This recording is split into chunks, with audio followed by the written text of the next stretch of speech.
প্রশ্নটা 2019 সালের মিসলেনিয়াস পরীক্ষাতে এসেছে। তো বলছে যে বৃদ্ধ কৃষক তিনি তার মৃত্যুকাল উপস্থিত মনে করে বা দেখে তিনি তার পুত্রদেরকে বলছেন যে দেখো কি বলে পুত্রগণদেরকে বলছেন যে আমি যে শস্য ক্ষেত্রটি তোমাদের জন্য রাখিয়া যাইতেছি তাহাতে প্রচুর গুপ্তধন আছে। এই কথাগুলি বলা শেষ হইলে বৃদ্ধের প্রায় শ্বাসরোধ হইয়া আসে। তাহার পুত্ররা সমস্বরে বলিয়া উঠিল, শস্যক্ষেত্রের কোন স্থানে উহা আছে?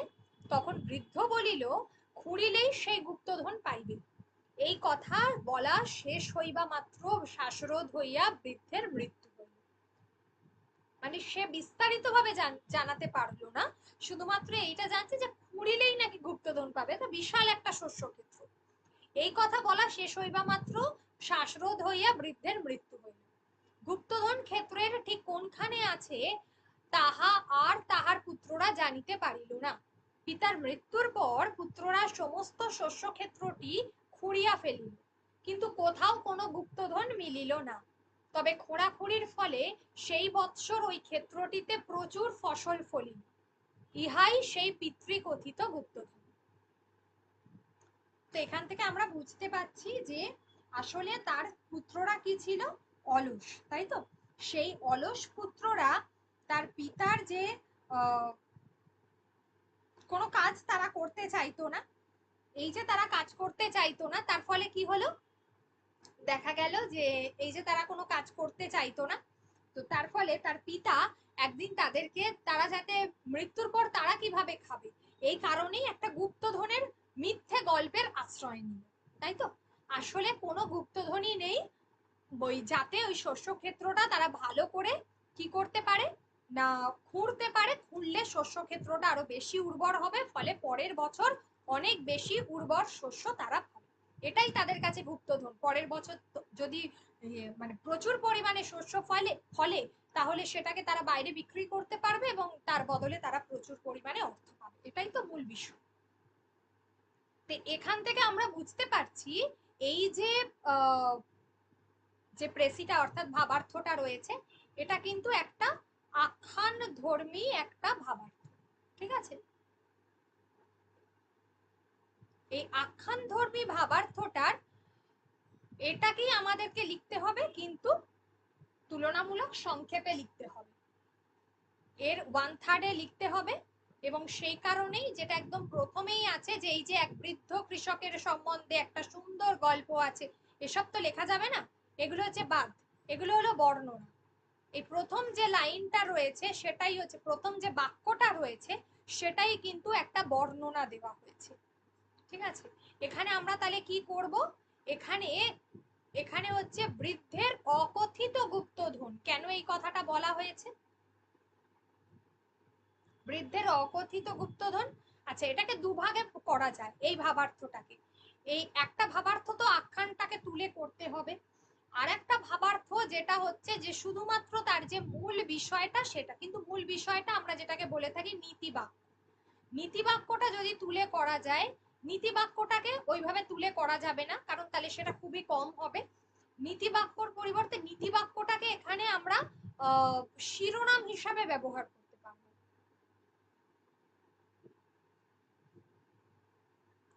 নীতিবাক্যটাকে আমরা শিরোনাম হিসেবে ব্যবহার করতে পারবো, বা বৃদ্ধের অকথিত গুপ্তধন এইভাবে যে একদা কৃষক তার কর্মহীন বেকার ছেলেদের কি করলেন, অজ্ঞাত এক ভূমির কথা বলেন, জমি বা ভূমি ধনপূর্ণ, অর্থাৎ কিনা যেটা হচ্ছে সম্পদে পরিপূর্ণ। এখানে শব্দগুলো এক জায়গায় করার জন্য একদা কৃষক, মানে এখানে বৃদ্ধ কৃষক, এটাকে চাষিও করা যেতে পারে, তার কর্মহীন বা বেকার ছেলেদের, কর্মহীন বলাটাই ভালো, কর্মহীন, বেকার অথবা অলস, অথবা আরো একটা শব্দ দেওয়া যেতে পারে, সবকটাই একটাই ওয়ার্ডে, সেটা হচ্ছে কর্মবিমুখ। এই শব্দগুলো ব্যবহার শিখতে হবে। কর্মবিমুখ ছেলেদের অজ্ঞাত এক ধনপূর্ণ জমি বা ভূমির কথা বললেন, ঠিক আছে? ক্ষেতের সঠিক কোন স্থানে গুপ্তধন ছিল তা বলার পূর্বেই বৃদ্ধের মৃত্যু হয়। ছেলেরা তখন সমগ্র জমিটিকে খনন করে ফেললেও তার সেই অজ্ঞাত ধনের সন্ধান মেলেনি। আচ্ছা, ক্ষেতের এই যে বৃদ্ধ বলিল, আমরা এই যে দেখছি, বা তাহার পুত্ররা সমস্বরে বলিয়া উঠিল, শস্যক্ষেত্রের কোন স্থানে উহা আছে। এগুলো হচ্ছে কি কোটেশন, এগুলো কখনোই ব্যবহার করা যাবে না, এগুলো বাদ। এখানে আরো এক জায়গায় আছে পুত্রগণ, অর্থাৎ কাউকে ডাকা হচ্ছে, এই জায়গাগুলো। তারপরে এই যে বৃদ্ধ বলিল, আবার কোটেশন, উড়িলেই সেই গুপ্তধন পাইবে। কোনো কোটেশন ব্যবহার করা যাবে না।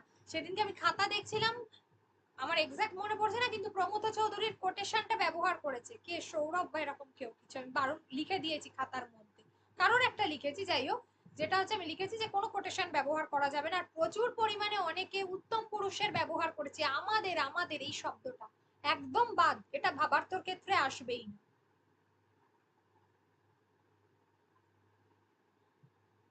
আমাদের দেশে না বলে এ দেশে ব্যবহার করা যেতে পারে শব্দটা, ঠিক আছে? বোঝাতে পারলাম? হ্যাঁ ম্যাম, আমিও ব্যবহার করেছি আমাদের মানে ব্যবহার করেছে, বেশ কয়েকটা খাতা, একটা খাতা না, বেশ কয়েকটা খাতাতে ব্যবহার পেয়েছি, ঠিক আছে?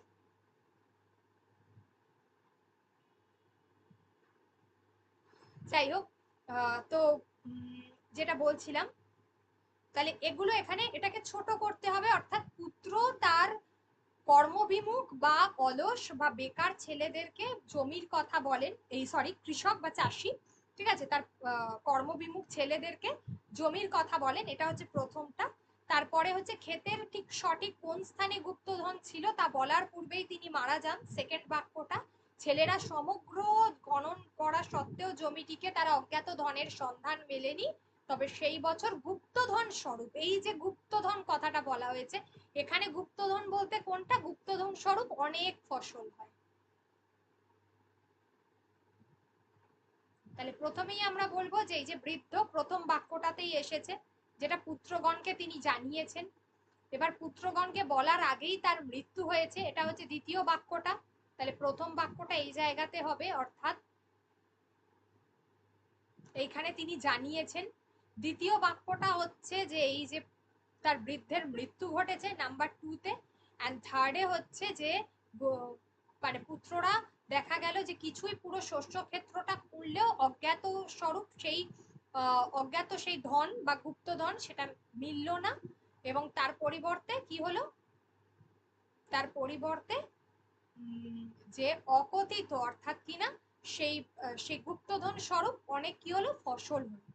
গুপ্তধন স্বরূপ সেই ক্ষেত্রটিতে বা সেই জমিতে গুপ্তধন স্বরূপ প্রচুর ফসল হলো, যেটা এটাতে 4 নম্বরটা হবে, এটাতে 2 নম্বর, এখানে হচ্ছে গুপ্তধন মিলল নাটা 3 নম্বর, চারটে বাক্যতে শেষ হয়ে যাবে। এটা কিন্তু আমি আজকে কারোর লেখার মধ্যে পাইনি, এটা কি লেখা হয়েছে সবার? আমি কিন্তু পরেরটা দেখো, বলছে যে মানুষ গল্প শুনতে ভালোবাসে, এইটা কিন্তু আগেরটার মতো নয়, আগেরটা ছিল আখ্যান ধর্মী। এই যে প্রেসিটা আমরা দেখবো, যে ভাবার্থটা দেখবো, এটা হচ্ছে কিন্তু ভাব ধর্মী।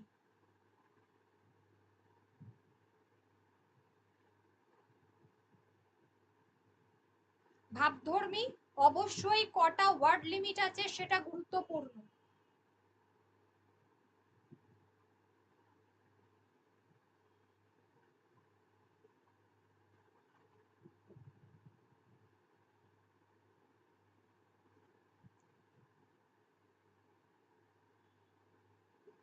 একশো পাঁচটা মতো ওয়ার্ড রয়েছে আমার এখানে, গড়ে আমি যেটুকু দেখলাম অ্যাভারেজ 105টা মতো ওয়ার্ড রয়েছে এটাতে, ঠিক আছে? তার 1/3 করতে হবে, 1/3 করলে কতগুলো হবে, 35, ঠিক আছে? তো 35 থেকে ম্যাক্সিমাম 40-র মধ্যে শেষ করে দিতে হবে, তার বেশি করবে না, যদি এক্সাক্ট হয় খুব ভালো হয়। মানুষ গল্প শুনতে ভালোবাসে, পড়তে লিখতে জানা আধুনিক পৃথিবী গল্প উপন্যাসে ছেয়ে গেছে, কিন্তু ইতিহাস এসব মনোরঞ্জকদের দলে নয়, তার লক্ষ্য উঁচু।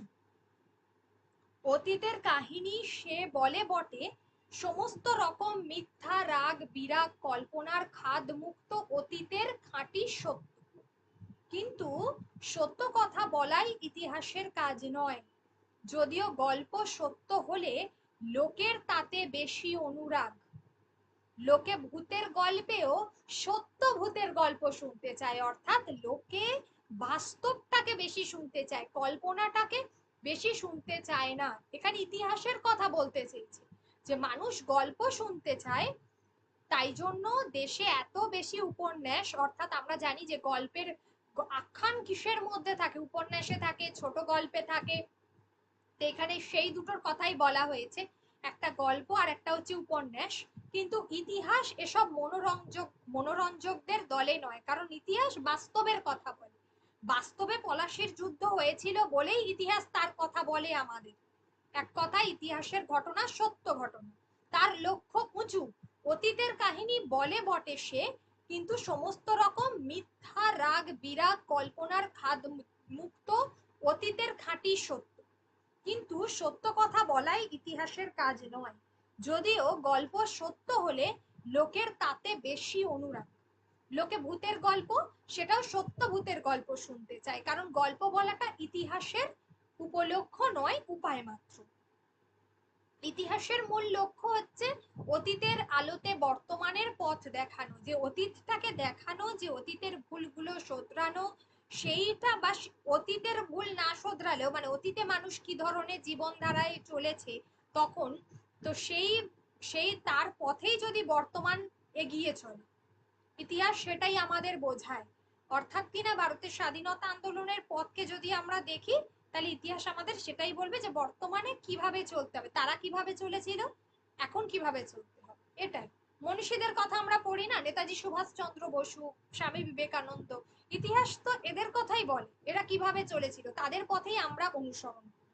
সেটাই বলছি। বর্তমানের পথ দেখানো, সমাজ ও গোষ্ঠীর চলাচলের পথ ও বিপথ দেখিয়ে মানুষকে সাবধান করা। তত্ত্বদর্শী জ্ঞানীরা যেসব উপদেশ করেছেন, তাদের উপদেশের বাস্তব রূপ দেখা যায় ইতিহাসে। সমাজ ও সভ্যতার অভ্যুদয় ও পতনের বন্ধুর পথে মানুষের যাত্রা, শেষের দিগদর্শন হচ্ছে ইতিহাস। ঠিক আছে, তাহলে এখানে মেনলি কার কথা বলেছে, যদি মোটামুটি ভাবে একটু বুঝতে পেরেছো আমি কি বললাম, তো তোমাদের কি মনে হয় আদর্শ একটা টাইটেল এটার কি হতে পারে? তাহলে একটা বললাম ইতিহাসকে অনুসরণ করে নতুন সভ্যতার সূচনা, একটা বললাম ইতিহাস ও সভ্যতা, আর একটা বললাম বিবর্তন। কার বিবর্তন? না, ইতিহাসের হাত ধরে সভ্যতার বিবর্তন, এটাও হতে পারে।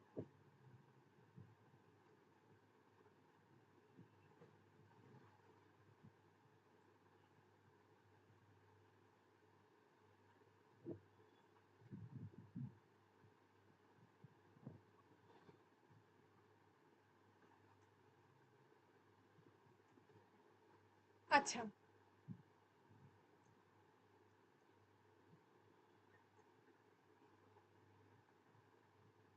এবারে আমাকে ভাবার্থটা করতে হবে।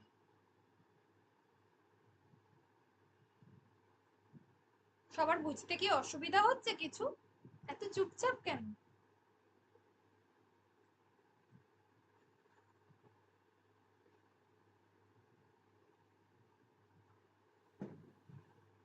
আচ্ছা, ভাবার্থটা না আগে দেখিনি তো ওই জন্য।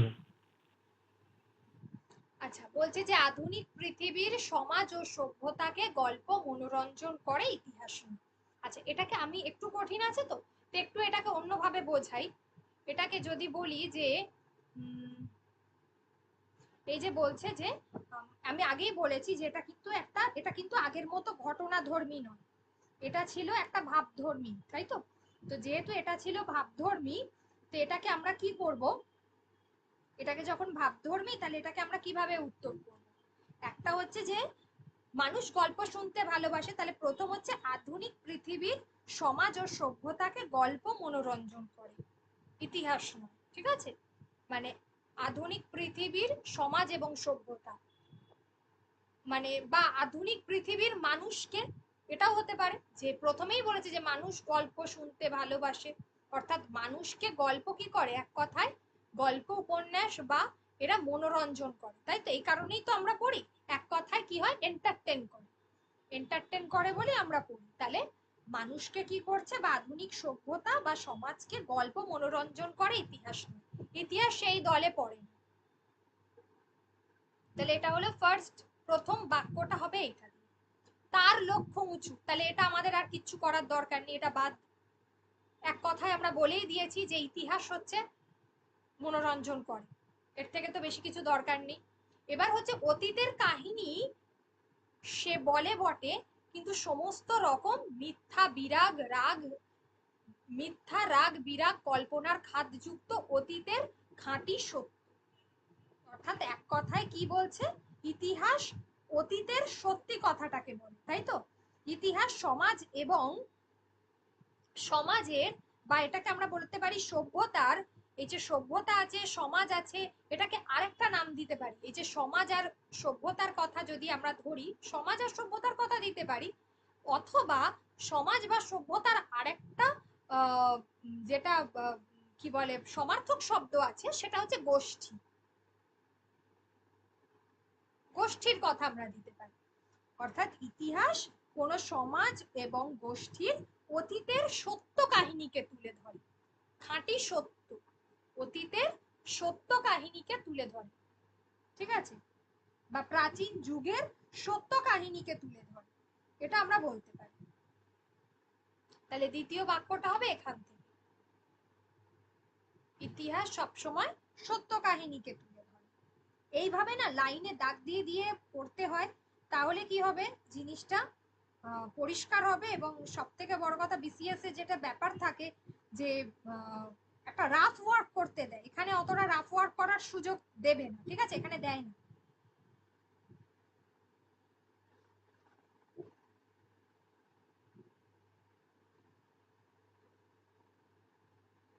কিন্তু বিসিএস এ ওটা দেখে, যেহেতু ওই মানে আর কি বক্সে লিখতে হয়, সেই জন্য ওটা দেখে, এটা দরকার।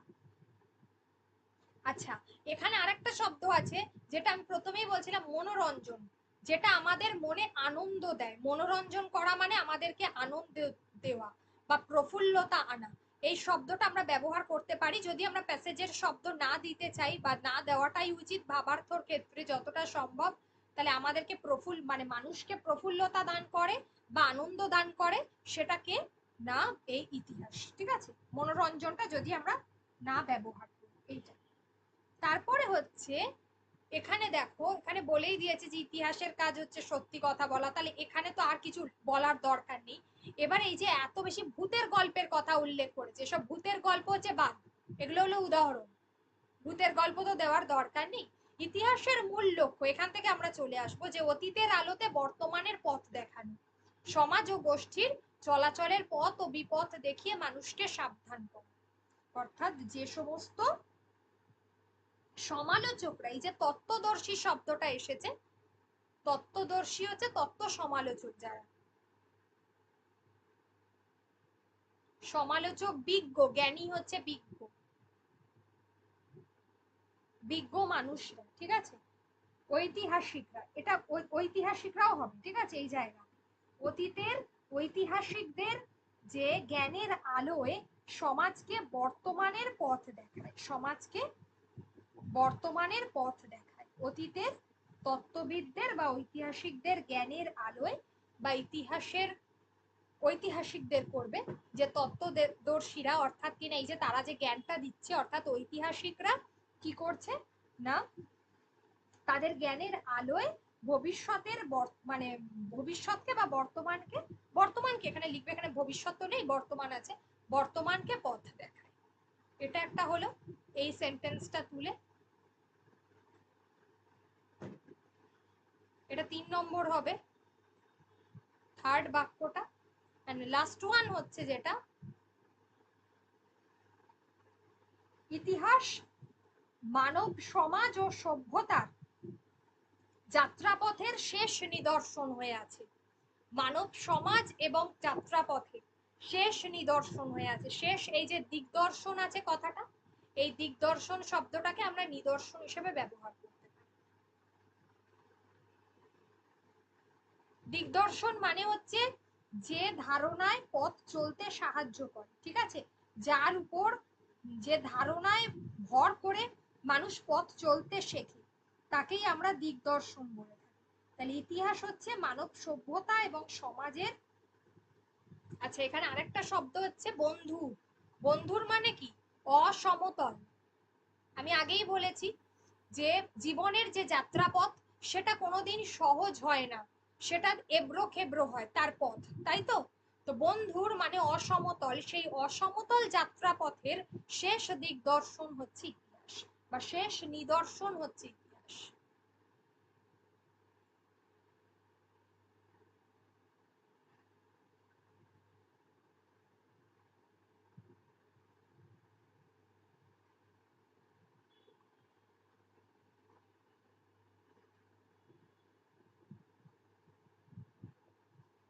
শেষ নিদর্শন হচ্ছে ইতিহাস, এটাই।